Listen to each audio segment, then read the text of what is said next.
Hello and welcome to Legacy Curious. I'm your host, David Gravelle. Today, I'm happy to share with you the insurance queen, Helen Hilton Jones. Helen's an experienced insurance professional who leads a team of agents offering life insurance, final expense, and mortgage protection to families across the country. Today, we're going to learn about Helen's life and the legacy she hopes to leave behind.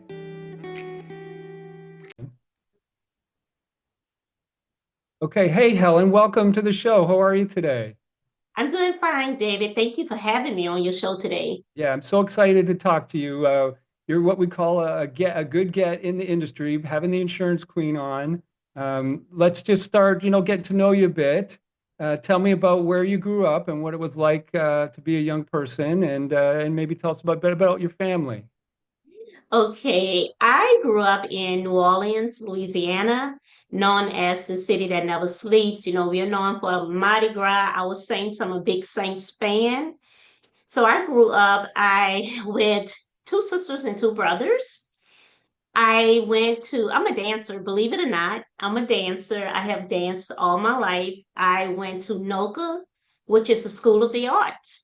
Oh, So wow. I went to school half a day and I went to NOCA half a day for dance. That So sounds like fun. Must have been a lot of yes, fun. Yeah. yes. And when I tell people that, they'd be like, "Hey, you was a dancer," and I danced all the way up until about 45 when I Oh, did liturgical dancing in church. So okay. I just recently stopped dancing. Was that like tap and jazz, or what kind of dance did you do? Classical? I I'm did not it. sure. I did it all, David. Okay. Yeah. Even gymnastic. So Okay. I did it all. I have three boys, and I actually wanted a girl so that she can follow in my Right. Right. footsteps. But I didn't get a Yeah. girl. I got three boys, but believe it or not, one of my boys turned out to be a gymnast. And Oh, he wow. just was, I saw him in the backyard one Energy. day and he was doing backflips with no training or anything. So he Wow. got that part from mom, but Yeah, I just a didn't lot of have a natural girl to do the ability. Yeah. dancing. Yeah, good for him. Yes. Yeah, good. And so did are you still in New Orleans or did you move around? Where are you located? Actually, I moved to Katy, Texas after Hurricane Katrina. Okay. If you're familiar with Hurricane Katrina, it Yeah, wiped New Orleans was out. pretty devastating, right? Yeah, I can see. I wasn't there, Yes. but I saw the images, and I mean, it was heartbreaking to see what it did to the city. Destroyed, historical buildings, new and old. I guess it was anything in its path. Yeah, it was unbelievable. But from there, before Katrina hit, I had a daycare center for almost 14 years. So the door shut on not only my home, but my business as well. So it was devastating for me. But God opened up a new door for me because I was actually in school at the time at night and I was going to get my education degree because I wanted to open up a daycare. And I wanted to actually be the first teacher in the daycare to teach kindergarten. But I thought that's what it was for, but God had another plan. So he already knew what I was gonna need that for. When moving to Houston, I started teaching. So I had something to fall back on going into Houston after Houston, Katy after Hurricane Katrina. Yeah. Okay. So it sounds like you've started off and had a career of service, and how did you segue into insurance? What brought you to that career choice and starting your business in that field? Good question. So what happened? It was brought to me twice. The first time I was like, sales, I'm not a salesperson. I said, no, thank you. I don't want to do it.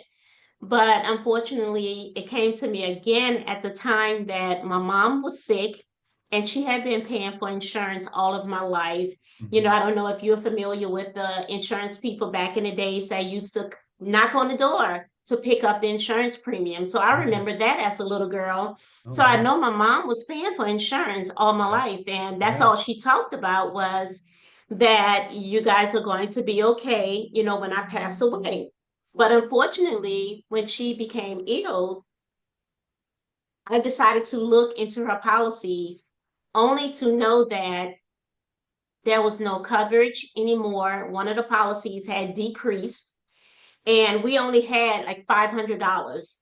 to take care of my mama's funeral. So we started, um, we actually, my sisters and myself, we had to pay out of pocket for my mom's funeral.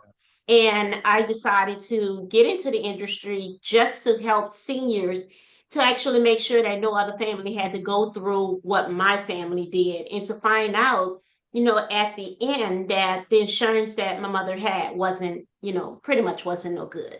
And that's a common story that I hear when I talk to other, agents is that they got into this business so other people wouldn't have to go through what they went through. And again, I'm just trying today and every day to spread that word of, take action now. Otherwise, there is going to be consequences, and it starts with knowledge. So, how did you kind of evolve your business to a point where they started calling you the insurance queen? What led to that? Actually, when I get into something, I really get into it. And what I mean by that is when I started, after my mom passed, I had a handicapped brother, and she always made me promise her that I would take care of him. So when she passed away, I looked into his policy, and he had the same policy my mom had, which was nothing. Mm, So at the IMO, when I passed my test that I went to, I could not write my brother's policy up because, as I said, he was, handicapped and he needed a special kind of policy. yeah, And the company that I went into only did IULs, and everybody doesn't fit into that right. category. That's right. So the person that actually wrote the policy up for me, I talked to him and I wanted to know, okay, where are you? Because this is not why I got into insurance. So I went to my second IMO and I was able to help a lot of people there. So I just went all in. My talk was all about helping families. So just wanting to do policy reviews, telling my story, making sure that everybody was insured. Yeah. So just Important. that's how I got my name, and Yeah. social media, just putting things up. So people started calling me the insurance queen. So I just adopted the You name and just went said, with it, okay, right? I'm Started the to believe insurance them. queen. Yeah. Well, good for you. And so, how long have you been, in the business? How long now has your career been? I've been in the business almost a decade now. Okay. Yeah. And I've had the option to work with many different families, different backgrounds, and I love it. I wouldn't choose to do anything else. When I decided to go full time, was actually when I saw that I can make what I'm making as a school teacher and more, and I can help more families. Right. I Yeah. It rang all I the bells pivot for out of you. education. Yeah, good Yes. for you. So I guess we're going to have you on in the future to talk more about specifically maybe some situations where you're going to make great recommendations. But for today, I think I really just want to get to the $1 million question, which is what is the legacy you hope to leave behind? What is it that you want to be remembered for, and what you're striving to every day to affect the world that we live in? Okay. That's a good question.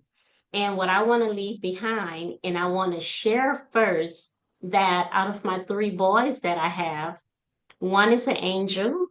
And 3 years ago, he passed away in a car accident on the way to pick someone up from the airport. So I definitely, my business picked up. It was crazy that year because people saw that it's no longer the kids who are actually burying their parents. It's a lot of parents that's burying their children. Unfortunately. So, with my story, I had a lot of people reaching out to me wanting to make sure that their adult children was covered. And even though I had just went through that, I actually was constantly talking. I never stopped working. I wanted to make sure that every mother, even though they're adult kids, you want to make sure that they're covered. Even though they have a job, you still want to make sure because there are gaps in between that. They're young, they're changing jobs, and you want to make sure as a mother to make sure that you have coverage on that adult child because you're going to be the one that's actually responsible for that. So with that being said, I want to be known as the insurance queen, as an agent that cared about individuals, that it doesn't matter what I needed, what I needed to talk about. I know that Helen, the insurance queen, she was available there to help me, whether it was my bank account needed to be changed, whether it was, venting about a family member who passed away in different situations that happened. So I just don't want to be known as, oh, that's the lady that wrote my policy. No, that's the lady that became one of our family members because everybody knows her. She reaches out to the beneficiaries. They know they don't have to think, who do I need to call if something happens?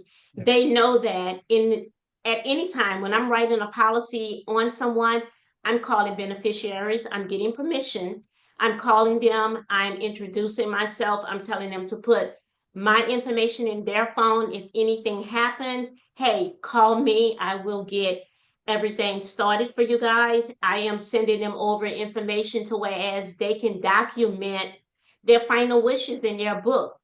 And remembering that, hey, Helen did give mom, give dad, sister, brother a book. So we don't have to think about what it is that they want to do for their funeral. So just knowing that I was able to help and to just become a family member to Sure. all of my Right. clients out there. Yeah. So that's And what I want to be known yeah, for. thank you so much for that service, Helen, because I'll tell you right now, it's something that a lot of people aren't, they don't think of that when they think of an insurance agent as part of their job or the work that they're doing. But when the policy does need to be executed, that's where, in my mind, that's probably 90% of our job is to make sure that those final wishes are executed properly, that the family is aware of what the policy is and how to access all those funds and who should get them, in which portions, and make sure that all that happens and that that transition goes as smoothly as possible because they're dealing with all these other emotional issues. And our job is to make sure the financial ones are taken care of, as well as be a resource and a crutch if they need us in that time. So thank you for that. Thanks for leading in that area with our agency. I'll just tell you right now, especially to our audience, is that another thing maybe Helen didn't speak to is that she is a leader in our company. We have people that are gaining knowledge and experience just from working with her. And so you're going to affect other agents. It's not just your clients, Helen, I'll tell you that. There's going to be other agents that are going to want to emulate what you do and take the best of you and pay that forward as well. So for today, I'm going to leave it there. And thank you so much. We're going to have you back on in the future, as I mentioned. So everyone in the audience, stay tuned. We'll be, in the future, in the coming weeks, we'll be seeing more of Helen. So thanks again, Helen. Thank you. Thank you, David, for having me. All right. We'll see you soon. Bye-bye. Okay. Bye-bye.